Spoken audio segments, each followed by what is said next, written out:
ನಮಸ್ಕಾರ ಸ್ನೇಹಿತರೆ, welcome to the show of simple. ನಿಮ್ಗೆ ಗೊತ್ತಾ, ಮಾರ್ಕೆಟ್ ಅಲ್ಲಿ ಒಂದು ಹೊಸ ವಾಷಿಂಗ್ ಮಷಿನ್ ಬಂದಿದೆ, ಬಿಜೆಪಿ ವಾಷಿಂಗ್ ಮಷಿನ್. ಹಾಗಾದ್ರೆ ಏನಿದ್ರೆ ವಿಶೇಷತೆ, ಹೇಗಿದು ಕೆಲಸ ಮಾಡುತ್ತೆ, ಇವೆಲ್ಲ ವಿಷಯಗಳನ್ನ ತಿಳ್ಕೊಳ್ಳೋಣ ಇವತ್ತಿನ ಎಪಿಸೋಡ್ ನಲ್ಲಿ.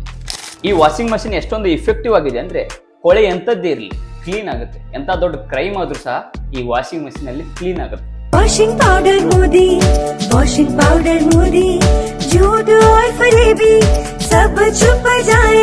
2014ರಿಂದ ಇವತ್ತಿನವರೆಗೆ ಭ್ರಷ್ಟಾಚಾರದ ಆರೋಪವನ್ನು ಹೊಂದಿರುವ 25 ಅಪೋಸಿಷನ್ ಪಾರ್ಟಿ ಲೀಡರ್ಸ್ ಬಿಜೆಪಿಗೆ ಜಾಯ್ನ್ ಆಗಿದ್ದಾರೆ. ಅದರಲ್ಲಿ 23 ಜನರ ಮೇಲಿನ ತನಿಖೆಯನ್ನ ರದ್ದು ಮಾಡಲಾಗಿದೆ.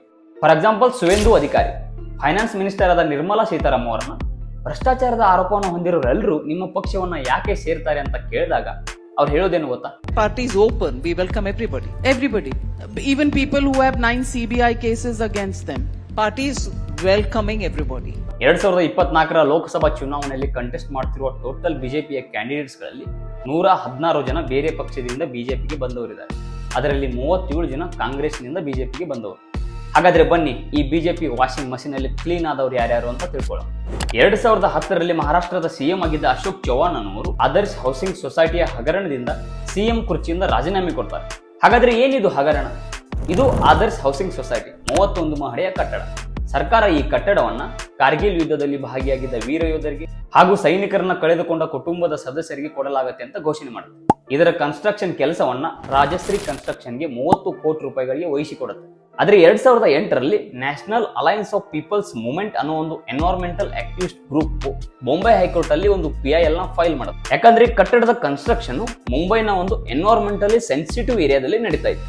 ಅದು ಸಮುದ್ರ ತೀರದಲ್ಲಿತ್ತು. ಹಾಗಾಗಿ ಅಂತ ಏರಿಯಾಗಳಲ್ಲಿ ಕಟ್ಟಡವನ್ನ ಕಟ್ಟಿದ್ರೆ ಅವುಗಳು ಕೋಸ್ಟಲ್ ರೆಗ್ಯುಲೇಷನ್ ಝೋನ್ನ ಲಾಸ್ ಅನ್ನ ಫಾಲೋ ಮಾಡ್ಬೇಕಾಗತ್ತೆ. ಈ ಕಟ್ಟಡ ಮಾಡ್ತಾ ಇರಲಿಲ್ಲ.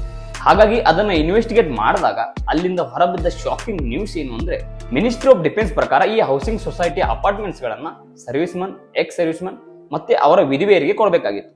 ಆದ್ರೆ ದುರಾದೃಷ್ಟವಶಾತ್ ಅವು ಇನ್ಯಾರ್ದೋ ಪಾಲಾಗಿದ್ದು. ಆ ಬಿಲ್ಡಿಂಗ್ ಅಲ್ಲಿದ್ದ 102 ಜನರ ಪೈಕಿ 37 ಜನ ಡಿಫೆನ್ಸ್ ಇಂದ ಇದ್ರು, 15 ಜನ ನಿವೃತ್ತಿ ಹೊಂದಿದ ಗೌರ್ಮೆಂಟ್ ಎಂಪ್ಲಾಯೀಸ್ ಇದ್ರು, 8 ಜನ MP ಅಥವಾ MLAs ಇದ್ರು, 42 ಜನ ಗೌರ್ಮೆಂಟ್ ಆಫೀಷಿಯಲ್ಸ್ ಮತ್ತೆ ರಾಜಕಾರಣಿಗಳ ಕುಟುಂಬದವರಿದ್ರು, ಇನ್ಕ್ಲೂಡಿಂಗ್ ಅಶೋಕ್ ಚವಾಣ್ ಅವರ ಫ್ಯಾಮಿಲಿ ಮೆಂಬರ್ಸ್. ಇನ್ವೆಸ್ಟಿಗೇಷನ್ ಅಲ್ಲಿ ಗೊತ್ತಾಗಿದ್ದೇನೆಂದ್ರೆ, ಅಶೋಕ್ ಚವಾಣ್ ಅವರ ಕುಟುಂಬದ 3 ಫ್ಲಾಟ್ಗಳು ಈ ಬಿಲ್ಡಿಂಗ್ಸ್ ನಲ್ಲಿ ಇದ್ವು. ಮತ್ತೆ ಅವುಗಳ ಓನರ್ ಹೆಸರುಗಳು ಸಹ ಫೇಕ್ ಆಗಿದ್ವು. ಹೈಕೋರ್ಟ್ ನ ರಿಪೋರ್ಟ್ಸ್ ಪ್ರಕಾರ ಮುಂಬೈಗೆ ಯಾವತ್ತು ಭೇಟಿನೇ ಕೊಡದಿರೋ ನಾಗ್ಪುರ್ ಅಲ್ಲಿರುವ ಒಬ್ಬ ಡ್ರೈವರ್ ಮತ್ತೆ ಮುಂಬೈನ ರಸ್ತೆ ಬದಿಯ ತರಕಾರಿ ವ್ಯಾಪಾರಿ ಸಡನ್ ಆಗಿ ಆದರ್ಶ್ ಹೌಸಿಂಗ್ ಸೊಸೈಟಿಯ ಫ್ಲಾಟ್ ಗಳ ಓನರ್ ಆಗಿದ್ದು. ಈ ಕಟ್ಟಡ ಇರೋದು ಮುಂಬೈನ ಕೊಲೆಬಾ ಏರಿಯಾದಲ್ಲಿ. ಅಂದ್ರೆ ಈ ಏರಿಯಾ ತುಂಬಾ ಎಕ್ಸ್ಪೆನ್ಸಿವ್ ಆಗಿದೆ. ಇಲ್ಲಿನ ಫ್ಲಾಟ್ ಗಳ ಮಾರ್ಕೆಟ್ ವ್ಯಾಲ್ಯೂ 8.5 ಕೋಟಿಗಿಂತ ಹೆಚ್ಚಿಗೆ ಇದೆ. ಆದ್ರೆ ಇವರಿಗೆ ಸಿಕ್ಕಿದ್ದು ಇದು ಕೇವಲ 85 ಲಕ್ಷಕ್ಕೆ, ಅಂದ್ರೆ 10% ಕಾಸ್ಟ್ ನಲ್ಲಿ. ಹಾಗಾಗಿ ಕರಪ್ಷನ್ ಮತ್ತೆ ಕ್ರಿಮಿನಲ್ ಕಾನ್ಸ್ಪಿರಸಿ ಮೇಲೆ CBI 11 ಜನರ ವಿರುದ್ಧ ಒಂದು ಕೇಸ್ ಫೈಲ್ ಮಾಡುತ್ತೆ. ಅದರಲ್ಲಿ ಅಶೋಕ್ ಚವಾಣ್ ಕೂಡ ಒಬ್ರು. ಈ ಇನ್ವೆಸ್ಟಿಗೇಷನ್ ನಂತರ ಅಶೋಕ್ ಚವಾಣ್ CM ಕುರ್ಚಿಯಿಂದ ರಾಜೀನಾಮೆ ಪಡಿತಾರೆ. ಆಗ ಸುಮಾರು ಬಿಜೆಪಿ ನಾಯಕರು ಅವರ ವಿರುದ್ಧ ವಾಗ್ದಾಳಿ ಮಾಡ್ತಾರೆ, ಇನ್ಕ್ಲೂಡಿಂಗ್ ನಿತಿನ್ ಗಡ್ಕರಿ. आदर्श सोसाइटी की बात हो, इसमें कांग्रेस पार्टी गिल्टी है और इसमें भ्रष्टाचार हुआ है. इसको आज कांग्रेस पार्टी ने और यूपीए ने स्वीकार किया है और इसीलिए दोनों पर कार्रवाई की है. ಆದರೆ 3 ವರ್ಷದ ನಂತರ ಮಹಾರಾಷ್ಟ್ರದ ಗವರ್ನರ್ CBIಗೆ ಅಶೋಕ್ ಚವಾಣ್ ಅವರನ್ನ ಪ್ರಾಸಿಕ್ಯೂಟ್ ಮಾಡೋದಕ್ಕೆ ಅನುಮತಿನೇ ನೀಡಿರಲಿಲ್ಲ. ಅದಕ್ಕೆ ದೇವೇಂದ್ರ ಫಡ್ನವೀಸ್ ಅವರು ಹೇಳಿದ್ದೇನು ಗೊತ್ತಾ? Prima facie case of quid pro quo which fits into the legal framework. Why the governor has refused to give permission to prosecution is really a $1 million question. ಒಂದು ವರ್ಷದ ನಂತರ ಅಂದ್ರೆ 30th ಮಾರ್ಚ್ 2014ಗೆ ಪ್ರಧಾನಿ ಅಭ್ಯರ್ಥಿಯಾಗಿದ್ದ ನರೇಂದ್ರ ಮೋದಿ ಅವರು ಮಹಾರಾಷ್ಟ್ರದ ನಾಂದೇಡ್ಗೆ ಲೋಕಸಭಾ ಚುನಾವಣಾ ಪ್ರಚಾರಕ್ಕಾಗಿ ಬಂದಿದ್ದರು. ಆಗ ಆ ಪ್ರದೇಶದ ಕಾಂಗ್ರೆಸ್ ಅಭ್ಯರ್ಥಿಯಾಗಿದ್ದು ಅಶೋಕ್ ಚವಾಣ್. ಅವರ ವಿರುದ್ಧ ಮೋದಿ ಹೇಳಿದ್ದೇನು ಗೊತ್ತಾ? अशोक चव्हाण के खिलाफ कार्रवाई होगी, ये कहां तक नहीं कहा था? क्या टिकट देना ये कार्रवाई है क्या? और बेशर्मी तो देखो, करगिल के युद्ध में मां भारती की रक्षा करते करते जो शहीद हुए, क्या उनकी विधवाओं को भी लूट लेंगे? ಈ ಸ್ಪೀಚ್ನ 10 ವರ್ಷದ ನಂತರ ಅದೇ ಅಶೋಕ್ ಚವಾಣ್ ಅನ್ನ ಮೋದಿಜಿ ಅವರು ಬಿಜೆಪಿಗೆ ಜಾಯಿನ್ ಮಾಡ್ಕೋತಾರೆ. अशोक चौहान बीजेपी में शामिल हो रहे हैं. ಅವತ್ತು ಟೀಕೆ ಮಾಡ್ತಿದ್ದ ದೇವೇಂದ್ರ ಫಡ್ನವೀಸ್ ಅವರು ಅಶೋಕ್ ಚವಾಣ್ ಅವರು ಮಹಾರಾಷ್ಟ್ರ ಪಾಲಿಟಿಕ್ಸ್ ನ ಮಹಾನ್ ನಾಯಕರು ಅಂತ ಹೊಗಳ್ತಾರೆ. ಹಾಗಾದ್ರೆ ನಿಮ್ಗೆ ಅನ್ಸುತ್ತಾ ಈ ವ್ಯಕ್ತಿಯ ವಿರುದ್ಧ CBI ತನಿಖೆ ಮಾಡುತ್ತಾ? Most probably the answer is no. ಯಾಕಂದ್ರೆ ಇದೇ ತರ ಸುವೇಂದು ಅಧಿಕಾರಿ ಸಹ ಬಿಜೆಪಿಗೆ ಜಾಯಿನ್ ಆಗಿ ಕ್ರಿಮಿನಲ್ ಕೇಸಿಂದ ಪಾರಾಗಿತ್ತು. 2014ರಿಂದ 16ರೊಳಗೆ ಮ್ಯಾಥ್ಯೂ ಸ್ಯಾಮ್ಯುಲ್ ಅನ್ನೋ ಒಬ್ಬ ಜರ್ನಲಿಸ್ಟು ತೃಣಮೂಲ ಕಾಂಗ್ರೆಸ್ನ ಕೆಲವು ಲೀಡರ್ಗಳ ವಿರುದ್ಧ ಒಂದು ಸ್ಟಿಂಗ್ ಆಪರೇಷನ್ ಮಾಡ್ತಾರೆ. ಈ ಸ್ಟಿಂಗ್ ಆಪರೇಷನ್ಗೋಸ್ಕರ ಅವರು ಎಂಪೆಕ್ಸ್ ಕನ್ಸಲ್ಟೆನ್ಸಿ ಸೊಲ್ಯೂಷನ್ಸ್ ಅನ್ನೋ ಒಂದು ಫೇಕ್ ಕಂಪನಿ ಹೆಸರಿಟ್ಕೊಂಡು ಕೆಲವು ತೃಣಮೂಲ ಕಾಂಗ್ರೆಸ್ನ ಲೀಡರ್ಸ್ಗಳಿಗೆ ಅಪ್ರೋಚ್ ಮಾಡ್ತಾರೆ. ನೀವು ನನ್ನ ಕಂಪನಿಗೆ ಸಹಾಯ ಮಾಡಿ, ಅದರ ಬದಲಿಗೆ ನಾನು ನಿಮಗೆ ಹಣ ಕೊಡ್ತೀನಿ ಅಂತ ಹೇಳ್ತಾರೆ. ಆಗ ಅವರು 50 ಗಂಟೆಗಳಿಗೂ ಮೀರಿದ ಒಂದು ವಿಡಿಯೋ ಫುಟೇಜ್ ಅನ್ನ ರೆಕಾರ್ಡ್ ಮಾಡ್ತಾರೆ. ಆ ವಿಡಿಯೋ ಫುಟೇಜ್ ನಲ್ಲಿ 12 ಜನ ತೃಣಮೂಲ ಕಾಂಗ್ರೆಸ್ನ ಲೀಡರ್ಸ್ಗಳು ಲಂಚ ಕೇಳ್ತಿರುವಾಗ ಸಿಕ್ಕಿ ಬೀಳ್ತಾರೆ. ಅದರಲ್ಲೊಬ್ರು ಸುವೇಂದು ಅಧಿಕಾರಿ. ಈ ಸ್ಟಿಂಗ್ ಆಪರೇಷನ್ ನ ಡೀಟೇಲ್ಸ್ ನಾರದಾ ನ್ಯೂಸ್ ಅನ್ನೋ ಒಂದು ವೆಬ್ಸೈಟ್ ನಲ್ಲಿ ಪಬ್ಲಿಷ್ ಆಗಿತ್ತು. ಈ ಕೇಸು ವೆಸ್ಟ್ ಬೆಂಗಾಲ್ನ 2016ರ ಸ್ಟೇಟ್ ಎಲೆಕ್ಷನ್ ನ ಕೆಲವು ತಿಂಗಳ ಮುಂಚೆಯೇ ನಡೆದಿದ್ರಿಂದ ಅದು ತುಂಬಾ ಚರ್ಚೆಗೆ ಗ್ರಾಸವಾಗಿತ್ತು. ಆದ್ರೆ ಬೆಂಗಾಲ್ನ ಮಮತಾ ಬ್ಯಾನರ್ಜಿಯ ಸರ್ಕಾರ ಆರೋಪಿಗಳ ವಿರುದ್ಧ ಆಕ್ಷನ್ ತೆಗೆದುಕೊಳ್ಳೋದ್ರ ಬದಲಿಗೆ ಜರ್ನಲಿಸ್ಟ್ ವಿರುದ್ಧನೇ ಕೇಸ್ ಫೈಲ್ ಮಾಡ್ತಾರೆ. ಆದ್ರೆ ಕೋಲ್ಕತ್ತಾ ಹೈಕೋರ್ಟ್ ಆಗಸ್ಟ್ 2016ಕ್ಕೆ ಆ ಜರ್ನಲಿಸ್ಟ್ ನ ಕೇಸನ್ನ ಸ್ಟಾಪ್ ಮಾಡುತ್ತೆ. ಮತ್ತೆ ಮಾರ್ಚ್ 2017ಕ್ಕೆ ಆ ಲೀಡರ್ಸ್ ಗಳ ವಿರುದ್ಧ ಸಿಬಿಐ ತನಿಖೆ ಆಗಬೇಕಂತ ಆದೇಶ ನೀಡುತ್ತೆ. ಏಪ್ರಿಲ್ 2017ಕ್ಕೆ ಸಿಬಿಐಯು 12 ಜನರ ವಿರುದ್ಧ FIR ರಿಜಿಸ್ಟರ್ ಮಾಡುತ್ತೆ, ಇನ್ಕ್ಲೂಡಿಂಗ್ ಸುವೇಂದು ಅಧಿಕಾರಿ. ಆದರೆ ಮುಂದೆ ಎಲೆಕ್ಷನ್ ಬಂದಿದ್ರಿಂದ ಜಾಸ್ತಿ ಏನೂ ಆಗಲಿಲ್ಲ. 23 ಏಪ್ರಿಲ್ 2019ಕ್ಕೆ ಪ್ರಧಾನಿ ನರೇಂದ್ರ ಮೋದಿ ಅವರು ವೆಸ್ಟ್ ಬೆಂಗಾಲ್ನ ಅಸಾನ್ಸೋಲ್ ಪ್ರದೇಶಕ್ಕೆ ಎಲೆಕ್ಷನ್ ಕ್ಯಾಂಪೇನ್ಗಾಗಿ ಹೋಗ್ತಾರೆ. ಆಗ ಅವರ ಸ್ಪೀಚ್ ನಲ್ಲಿ ಹೇಳ್ತಾರೆ, ಪ್ರಧಾನಿ ಕುರ್ಚಿಯನ್ನ ನಾರ್ದಾ ಸ್ಕ್ಯಾಮ್ ನ ಹಣದಿಂದ ಆಕ್ಷನ್ ನಲ್ಲಿ ಪಡೆಯೋಕ್ಕಾಗಲ್ಲ ಅಂತ ಸುವೇಂದು ಅಧಿಕಾರಿ ಅವರನ್ನ ಟೀಕೆ ಮಾಡುತ್ತಾರೆ. ಆದ್ರೆ ಒಂದು ವರ್ಷದ ನಂತರ ಡಿಸೆಂಬರ್ 2020ಕ್ಕೆ ಸುವೇಂದು ಅಧಿಕಾರಿ ಬಿಜೆಪಿಗೆ ಜಾಯ್ನ್ ಆಗ್ತಾರೆ. ಮರು ವರ್ಷ ಬೆಂಗಾಲ್ನ ಸ್ಟೇಟ್ ಎಲೆಕ್ಷನ್ ನಲ್ಲಿ ನಂದಿಗ್ರಾಮ್ ಕಾನ್ಸ್ಟಿಟ್ಯೂನ್ಸಿಯಿಂದ ಮಮತಾ ಬ್ಯಾನರ್ಜಿ ವಿರುದ್ಧ ಕಂಟೆಸ್ಟ್ ಮಾಡೋಕೆ ಬಿಜೆಪಿಯಿಂದ ಸುವೇಂದು ಅಧಿಕಾರಿಗೆ ಟಿಕೆಟ್ ಸಿಗುತ್ತೆ.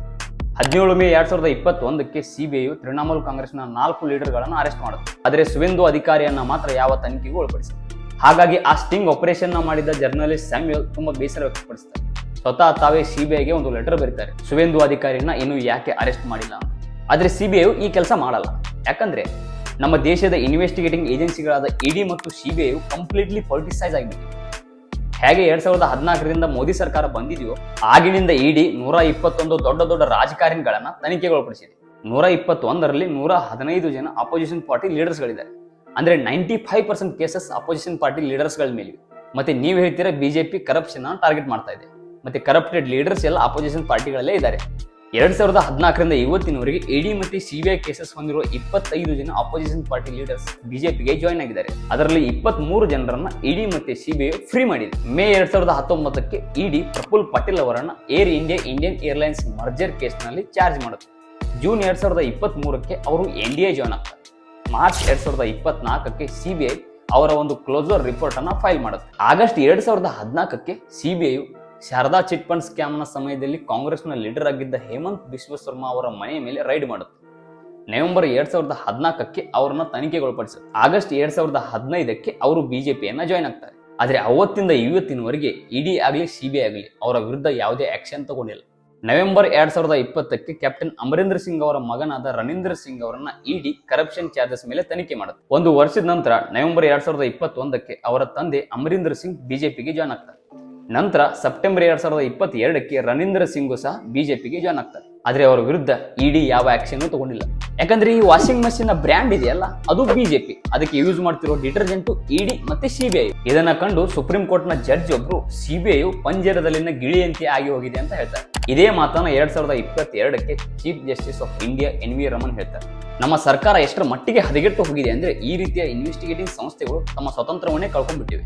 ಅವುಗಳ ಅಧಿಕಾರ ಕೇವಲ ಒಂದು ಹಾಳೆಯ ಮೇಲೆ ಮಾತ್ರ ಉಳ್ಕೊಂಡ್ಬಿಟ್ಟಿದೆ. ಮೋದಿಜಿ ಅವರು ಪಬ್ಲಿಕಲಿ ಎಷ್ಟೇ ಸ್ಪೀಚ್ ಗಳನ್ನ ಕೊಟ್ಟರು ಸಹ ಅಪೋಸಿಷನ್ ನ ಟಾರ್ಗೆಟ್ ಮಾಡೋಕೆ ಅವರು ಯೂಸ್ ಮಾಡೋದು ಇಡಿ ಮತ್ತೆ ಸಿಬಿಐ ಅನ್ನ. ಹಾಗಾದ್ರೆ ಮೋದಿ ಅವರು ಈ ಏಜೆನ್ಸಿಗಳನ್ನ ಹೇಗೆ ಕೈಗೊಂಬೆ ತರ ಯೂಸ್ ಮಾಡ್ಕೊಳ್ತಾರೆ ಅಂತ ನೋಡೋಣ ಬನ್ನಿ. 2013ಕ್ಕೆ ಸುಮಾರು ಪ್ರತಿಭಟನೆಗಳ ನಂತರ ಲೋಕಪಾಲ್ ಕಾಯ್ದೆ ಜಾರಿಗೆ ಬರುತ್ತೆ. ಈ ಕಾಯ್ದೆ ಪ್ರಕಾರ ಸಿಬಿಐ ನ ಚೀಫ್ ಅನ್ನ ಸೆಲೆಕ್ಟ್ ಮಾಡುವ ಕಮಿಟಿಯಲ್ಲಿ ಒಬ್ರು ಪ್ರೈಮ್ ಮಿನಿಸ್ಟರ್ ಇರ್ತಾರೆ, ಒಬ್ರು ಅಪೋಸಿಷನ್ ಪಾರ್ಟಿ ಲೀಡರ್, ಮತ್ತೆ ಒಬ್ರು ಚೀಫ್ ಜಸ್ಟಿಸ್ ಆಫ್ ಇಂಡಿಯಾ ಅಥವಾ ಜಡ್ಜ್ ಇರ್ತಾರೆ. ಅಂದ್ರೆ ಒಬ್ರು ಗೌರ್ಮೆಂಟ್ ಇಂದ, ಒಬ್ರು ಅಪೋಸಿಷನ್ ಇಂದ, ಮತ್ತೆ ಒಬ್ರು ನ್ಯೂಟ್ರಲ್ ಆಗಿರ್ತಾರೆ. ಆದ್ರೆ ಟ್ವಿಸ್ಟ್ ಏನು ಅಂದ್ರೆ ಈ ಕಮಿಟಿ ಸೆಲೆಕ್ಟ್ ಮಾಡುವ ಹೆಸರುಗಳು ಮೊದಲೇ ಹೋಮ್ ಮಿನಿಸ್ಟರ್ ಇಂದ ಅಪ್ಲೋಡ್ ಆಗಿ ಬಂದಿರ್ತವೆ. ಅಂದ್ರೆ ಗೌರ್ಮೆಂಟ್ ಇಂದ ಅಪ್ಲೋಡ್ ಆಗಿರ್ತವೆ. ಮತ್ತೆ ಗೌರ್ಮೆಂಟ್ ಅವರನ್ನ ಸರಿಯಾಗಿ ಕೆಲಸ ಮಾಡೋಕ್ಕೂ ಬಿಡಲ್ಲ. 2019ಕ್ಕೆ ಸಿಬಿಐ ನ ಚೀಫ್ ಆಗಿದ್ದ ಅಲೋಕ್ ವರ್ಮಾ ಅವರು ಮೋದಿ ಸರ್ಕಾರದ ರಫೇಲ್ ಏರ್ಕ್ರಾಫ್ಟ್ ಪರ್ಚೇಸ್ ಬಗ್ಗೆ ಇನ್ವೆಸ್ಟಿಗೇಷನ್ ಶುರು ಮಾಡ್ತಾರೆ. ಆದ್ರೆ ಮೋದಿ ಸರ್ಕಾರ ಮಾಡಿದ್ದೇನು, ಅಲೋಕ್ ವರ್ಮಾ ಅವರನ್ನ ಪೊಸಿಷನ್ ಇಂದ ತೆಗೆದುಹಾಕುತ್ತೆ, ಮತ್ತೆ ಬೇರೆ ಸಿಬಿಐ ಚೀಫ್ ಅನ್ನ ನೇಮಕ ಮಾಡುತ್ತೆ. ಆದ್ರೆ ಸುಪ್ರೀಂ ಕೋರ್ಟ್ ಹೇಳುತ್ತೆ ಅವರನ್ನ ಅಮಾನತುಗೊಳಿಸಬೇಕು ಅಂದ್ರೂ ಸಹ ಸೇಮ್ ಕಮಿಟಿಯ ಅನುಮತಿ ಪಡಿಬೇಕು. ಹಾಗಾಗಿ ಅಪೋಸಿಷನ್ ಲೀಡರ್ ಮಲ್ಲಿಕಾರ್ಜುನ್ ಖರ್ಗೆ, ಮತ್ತೆ ಚೀಫ್ ಜಸ್ಟಿಸ್ ಅರ್ಜುನ್ ಕುಮಾರ್ ಸಿಕ್ರಿ ಅವರ 2:1 ವೋಟ್ ಮುಖಾಂತರ ಅಲೋಕ್ ವರ್ಮಾ ಮತ್ತೆ ಸಿಬಿಐ ನ ಚೀಫ್ ಆಗ್ತಾರೆ. ಆದ್ರೆ ದುರಾದೃಷ್ಟವಶಾತ್ ಇವೆಲ್ಲ ಸಂಗತಿಗಳು ನಡೀತಿರ್ಬೇಕಾದ್ರೆ ಅಲೋಕ್ ವರ್ಮಾ ಅವರ ರಿಟೈರ್ಮೆಂಟ್ ಡೇಟ್ಗೆ ಕೇವಲ 2 ದಿನ ಬಾಕಿ ಇತ್ತು. ಹಾಗಾಗಿ ಹೋಮ್ ಮಿನಿಸ್ಟ್ರಿ ಮತ್ತೆ ಹೊಸ ಹೆಸರುಗಳನ್ನ ಕಳಿಸುತ್ತೆ. ಆದ್ರೆ ಹೊಸದಾಗಿ ನೇಮಕಗೊಂಡ ಸಿಬಿಐ ನ ಚೀಫ್ ರಫೇಲ್ ಏರ್ಕ್ರಾಫ್ಟ್ ಕೇಸ್ ನಲ್ಲಿ ಇಂಟ್ರೆಸ್ಟೇ ತೋರಿಸಲ್ಲ. ಹೀಗೆ ಸಿಬಿಐ ನ ಅಪಾಯಿಂಟ್ಮೆಂಟ್ ಮತ್ತೆ ಕೆಲಸವನ್ನ ಸೆಂಟ್ರಲ್ ಗವರ್ಮೆಂಟ್ ಕಂಟ್ರೋಲ್ ಮಾಡಿದ್ರೆ ಇಂಡಿಪೆಂಡೆನ್ಸ್ ಅನ್ನೋದು ಎಲ್ಲಿಂದ ಬರುತ್ತೆ ಹೇಳಿ? ಇದೇ ರೀತಿ ಸೇಮ್ ಸಂಗತಿ ಇಡಿ ಜೊತೆ ನಡೆಯುತ್ತೆ. ಇಡಿಯ ಚೀಫ್ ಅನ್ನ ಸೆಲೆಕ್ಟ್ ಮಾಡೋ ಕಮಿಟಿಯಲ್ಲಿ ಸೆಂಟ್ರಲ್ ಗವರ್ಮೆಂಟ್ ನ ಕರಪ್ಷನ್ ಕೇಸಸ್ ಗಳನ್ನು ನೋಡಿಕೊಳ್ಳುವ ಸಿವಿಸಿ ಅಂದ್ರೆ ಸೆಂಟ್ರಲ್ ವಿಜಿಲೆನ್ಸ್ ಕಮಿಷನರ್ ಇರ್ತಾರೆ. ಮತ್ತೆ ಸೆಂಟ್ರಲ್ ಗವರ್ಮೆಂಟ್ ನ ಹಲವು ಮಿನಿಸ್ಟರ್ಸ್ ಗಳ ಸೆಕ್ರೆಟರಿಗಳು ಇರ್ತಾರೆ. ಆದ್ರೆ ಇವರಿಗೆಲ್ಲ ಬಾಸು ಮಿನಿಸ್ಟರ್ ಅಲ್ವಾ, ಮಿನಿಸ್ಟರ್ ಹೇಗೆ ಹೇಳ್ತಾನೋ ಹಾಗೆ ಇವ್ರು ಕೇಳ್ತಾರೆ. ಹಾಗೆ ಇಡಿಯಲ್ಲಿ ಸುಮಾರು ತೊಂದರೆಗಳಿವೆ. ಇಡಿ ಹತ್ರ ಪವರ್ ಇದೆ, ಸ್ಟೇಟ್ಮೆಂಟ್ಸ್ ಗಳನ್ನ ರೆಕಾರ್ಡ್ ಮಾಡಬಹುದು, ಅರೆಸ್ಟ್ ಮಾಡಬಹುದು, ಹಾಗೆ ಪ್ರಾಪರ್ಟೀಸ್ ಗಳನ್ನು ಸೀಸ್ ಮಾಡಬಹುದು. ಆದ್ರೆ ಇಡಿಯನ್ನ ಸ್ಟೇಟ್ ಪೊಲೀಸ್ ಮತ್ತೆ ಸಿಬಿಐ ತರ ಕ್ಲಾಸಿಫೈ ಮಾಡಿಲ್ಲ. ಹಾಗಾಗಿ ಸೆಂಟ್ರಲ್ ಗವರ್ಮೆಂಟ್ ಇಡಿಯನ್ನ ಹೇಗೆ ಬೇಕೋ ಹಾಗೆ ಯೂಸ್ ಮಾಡ್ಕೊಳ್ತಾ ಇದೆ. ಇಡಿಗೆ ಇರೋ ಎಲ್ಲದಕ್ಕಿಂತ ದೊಡ್ಡ ಅಧಿಕಾರ ಯಾವುದು ಅಂದ್ರೆ PMLA, prevention of money laundering. ಈ ಕಾಯ್ದೆ ಪ್ರಕಾರ ಇಡಿ ಕೋರ್ಟ್ ಪರ್ಮಿಷನ್ ಇಲ್ಲದೆ ಯಾರನ್ನ ಬೇಕಾದ್ರೂ ಅರೆಸ್ಟ್ ಮಾಡಬಹುದು, ಹಾಗೆ ಪ್ರಾಪರ್ಟೀಸ್ ಗಳನ್ನು ಸಹ ಸೀಸ್ ಮಾಡಬಹುದು. ಈ ಆಕ್ಟ್ ತುಂಬಾ ಡೇಂಜರ್ ಅಂತ ಕರ್ಸ್ಕೊಳುತ್ತೆ. ಯಾಕಂದ್ರೆ ಈ ಆಕ್ಟ್ ಅಡಿಯಲ್ಲಿ ಸಿಕ್ಕಾಕೊಂಡ್ರೆ ಬೇಲ್ ಸಿಗೋದು ತುಂಬಾ ಕಷ್ಟದ ಕೆಲಸ. ಯೂಶುವಲಿ ಹೇಳಲಾಗುತ್ತೆ you are innocent until proven guilty ಅಂತ.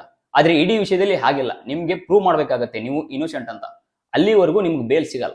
ಈಗ ಸದ್ಯ ಅರವಿಂದ್ ಕೇಜ್ರಿವಾಲ್ ಅವರು PMLA ಆಕ್ಟ್ ಅಡಿಯಲ್ಲಿ ಅರೆಸ್ಟ್ ಆಗಿದ್ದಾರೆ. 2017ರಲ್ಲಿ ಸುಪ್ರೀಂ ಕೋರ್ಟ್ PMLA ಅನ್ಕಾನ್ಸ್ಟಿಟ್ಯೂಷನಲ್ ಆಗಿದೆ ಅಂತ ಹೇಳುತ್ತೆ. ಆದ್ರೆ ಮರು ವರ್ಷನೇ ಮೋದಿ ಸರ್ಕಾರ PMLA ನಲ್ಲಿ ಮತ್ತೆ ಚೇಂಜಸ್ ತರುತ್ತೆ, ಮತ್ತೆ ಸುಪ್ರೀಂ ಕೋರ್ಟ್ ಅದನ್ನು ಆಕ್ಸೆಪ್ಟ್ ಕೂಡ ಮಾಡುತ್ತೆ. ಈ ರೀತಿಯಾಗಿ ನಮ್ಮ ಮೋದಿ ಸರ್ಕಾರ ಅಪೋಸಿಷನ್ ಲೀಡರ್ ಗಳನ್ನ ಟಾರ್ಗೆಟ್ ಮಾಡೋಕೆ ಇಡಿ ಮತ್ತೆ ಸಿಬಿಐ ನ ಯೂಸ್ ಮಾಡ್ಕೊಳ್ತಾ ಇದೆ. ಈಗ ಕೆಲವೊಂದು ಕಡೆ ಎಲೆಕ್ಷನ್ಸ್ ಮುಗಿದಿವೆ, ಇನ್ನು ಕೆಲವೊಂದು ಕಡೆ ನಡೆಯಲಿವೆ. ಹಾಗಾಗಿ ನಿಮ್ಮ ಮೌಲ್ಯಯುತ ಮತವನ್ನ ಸರಿಯಾದ ವ್ಯಕ್ತಿಗೆ ನೀಡಿ. ಆದ್ರೆ ದುರಾದೃಷ್ಟ ಏನು ಅಂದ್ರೆ ಇಲ್ಲಿ ತೀರಾ ಒಳ್ಳೆಯವರು ಅಂತ ಇರಲ್ಲ. ಭ್ರಷ್ಟರಲ್ಲಿ ಕಡಿಮೆ ಭ್ರಷ್ಟರನ್ನ ಆಯ್ಕೆ ಮಾಡೋಣ, ದೇಶವನ್ನ ಉಳಿಸೋಣ. ಇದಾಗಿತ್ತು ಇವತ್ತಿನ ಎಪಿಸೋಡ್. ಮತ್ತೊಂದು ಕಥೆಯನ್ನ ತಗೊಂಡು ನಿಮ್ಮ ಮುಂದೆ ಬರ್ತೀನಿ. ಅಲ್ಲಿವರೆಗೂ love you, tata, bye bye.